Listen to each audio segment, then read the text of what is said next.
Samantala mga kapuso, sugatan naman po ang 13 sakay ng isang bus na nasangkot sa karambola ng 3 sasakyan sa NLEX kagabi. Nagdulot po ito ng mabigat na daloy ng trapiko, lalo pa namang Holy Week Exodus ngayon. May unang balita si James Agustin.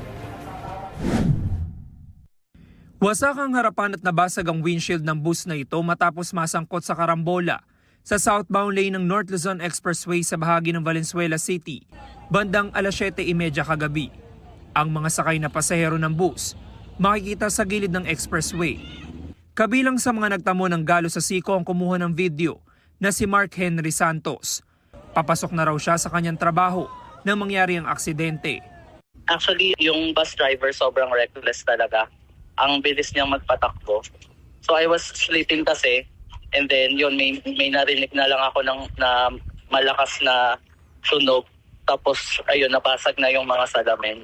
And sobrang bilis ng pangyayari.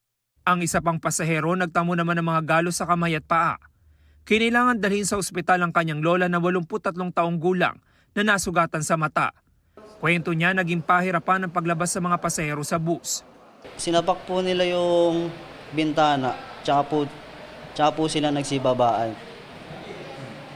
Kaya ayun po, nagtakbo na po sila, bumaba na sila ng bus. As po yung mga naipit po, tumatagal pa po bago makalabas. Umabot sa 13 sakay ng bus ang sugatan kabilang ang konduktor. Galing silang Angat, Bulacan at patungo sana sa monumento sa Caloocan. Sa investigasyon, sangkot sa karambola ang bus, close van at dump truck. Magkasunod daw na binabagtas ng dump truck at bus ang ika-4 na lane ng expressway. Nag-vert siya ng kaliwa para hindi niya mabangga sana itong dump truck. Kaso nga lang, meron close van na nandun sa third lane na nabangga niya una. At pagkabangga niya nito, kumabig naman pa kanan hanggang sa dire-diretso nabangga niya yung puwitan ng dump truck. Sa sobrang tulin lang po niya yung nakita namin na kamalian ng bus driver.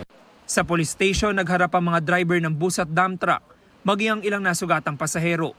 Nagkasundo sila na magkaareglo. Tumagi na magbigay ng pahayag ang bus driver at kinatawan ng kumpanya ng bus.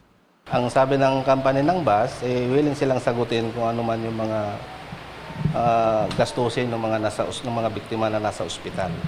Nagdulot ng traffic ang nangyaring aksidente sa southbound lane ng NLEX. Payo naman ng mga otoridad sa mga motorista, lalo na ngayong Semana Santa. Kung sa tingin ninyo hindi nyo pa kaya o inaantok kayo o pagod kayo sa biyahe, kailangan magpahinga muna. Huwag kayong dire-diretso para makaiwas tayo sa aksidente. Ito ang unang balita. James Agustin para sa GMA Integrated News. Gusto mo bang mauna sa mga balita?